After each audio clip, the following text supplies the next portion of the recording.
Nutqimni yaxshilashim uchun, nutqim bilan odamlarga ta'sir qilishim uchun qanaqa kitoblar o'qisam bo'ladi deb ko'p so'rashadi. Sizlarga ham aytib o'tmoqchiman.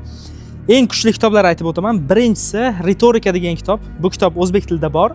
Bu kitobda siz fikrlaringizni chalkashtirmasdan, unutmasdan, aniq ravon odamlarga suhbatdoshingizga yetkazishni san'atini o'rganasiz. Ikkinchi kitob undan ham balandroqda turadi. Bu kitobning nomi Tang Fu deb nomlanadi. Ya'ni og'zaki jang san'ati. Bu kitob turk tilida va ingliz tilida, adashmasam rus tilida ham bo'lsa kerak, lekin haligacha o'zbek tiliga tarjima qilingani yo'q.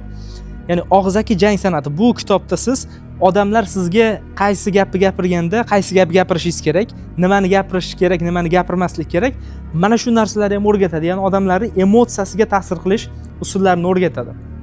Undan keyin uchinchi eng kuchli kitob Ta'sir psixologiyasi degan kitob. Ya'ni Robert Cialdini degan inson yozgan. Bu kitob o'zbek tilida bor. Zo'r tarjima qilingan. O'qisangiz. Xo'p, bu kitobda siz odamlarni emotsiyasiga ta'sir qilish usullarini o'rganasiz. Faqat nutqiy ta'sir emas u yerda, reklama bilan ta'sir qilish usulini ham, umuman ta'sir psixologiyasini o'rganasiz.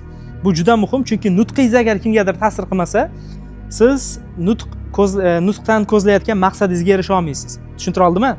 Birovlarning manipulyatsiyasining qurboniga aylanmasligingiz uchun ham mana shu kitobni o'qib chiqishingiz kerak, albatta va albatta. Undan keyin yana bitta kuchli kitob bor. Bu tana tili bo'yicha kitob, ya'ni nutq tanadan ham iborat bo'ladi. Siz nutqda ko'zingiz bilan ham nutq qilasiz, so'zingiz bilan ham nutq qilasiz, emotsiyangiz bilan ham nutq qilasiz, qo'l harakatingiz bilan ham nutq qilasiz. Bu yerda sizga yordam beradigan kitob siz nimani o'ylasangiz, men o'shani ko'raman yoki tana tili. Ikkita kitob.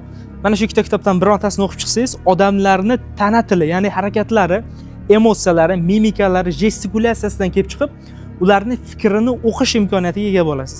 Mana shu kitoblarni o'qib chiqqaningizdan keyin o'zingiz nutq bo'yicha bir baland darajali mutaxassisga aylanib qolishingiz ham mumkin.